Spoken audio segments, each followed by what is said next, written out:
برازيلي واسمر ورقص صامبا. ايه يا عم الواد الحكايه ده ايه ده يا جدعان؟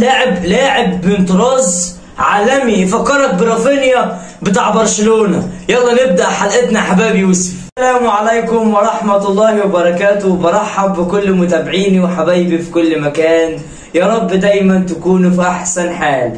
الزمالك يفوز على مودرن سبورت بثنائيه مقابل هدف، ثنائيه النجم البرازيلي المتوهج، النجم القادم في صفوف القلعه البيضاء، ووضع قدمه النهارده هو وشيكو بانزا وقدموا مباراه عظيمه جدا. وهي يمكن الحاجه الوحيده اللمعه زي ما قلت لكم قبل كده يا جماعه، وزي ما طبعا اتكلمنا في مباراه المقاولين العرب، قلنا اللي الحسنه الوحيده هي الفينا اللاعب بصراحه اللي بقول لكم عليه يا جماعه اخوان الفينا لاعب جامد يا جماعه. يعني بص تحس كده ريحه من ريحه رافينيا بتاع البرازيل. رافينيا طبعا يعني نجم برشلونه. يعني ايه يا عم اللاعب يا جماعه جامد جدا. بس ليه رجاء واحد بس عند مجلس اداره نادي الزمالك، حافظوا على اللاعب، حافظوا على اللاعب يا جماعه. اللاعب ده يعني الزمالك لو ما حافظش عليه هتيجي تقول يا دلالي يا دلالي. الكوره دلوقتي ماديه. حافظ على اللاعب. النهارده المباراه طبعا الزمالك بدا ربع ساعه ضغط شرس، ما شفنا يعني ضغط ما شفناهوش في ماتش المقاولين.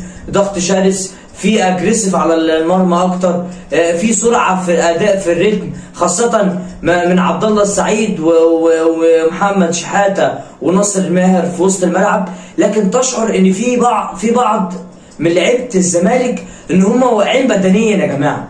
في لعيبه كتير في الزمالك تحس ان اللعيبه واقعه بدنيا. يعني الزمالك على فترات تلاقي اللعيبه مش قادره تشيل رجلها في الملعب.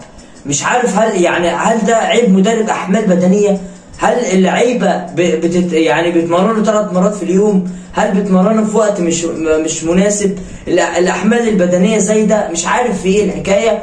لكن في بعض اللعيبه يعني الاحمال البدنيه واقعه جدا بصراحه.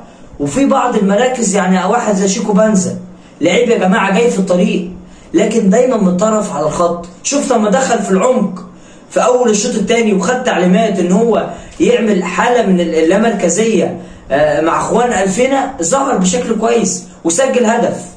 ماليش دعوه بخطا من ابو جبل او خطا مش من ابو جبل، لكن انا بتكلم في الحته ايه، ان هو مغير مركزه وعمل يعني لا مركزيه مع اخوان الفينا ودخل العمق سجل هدف.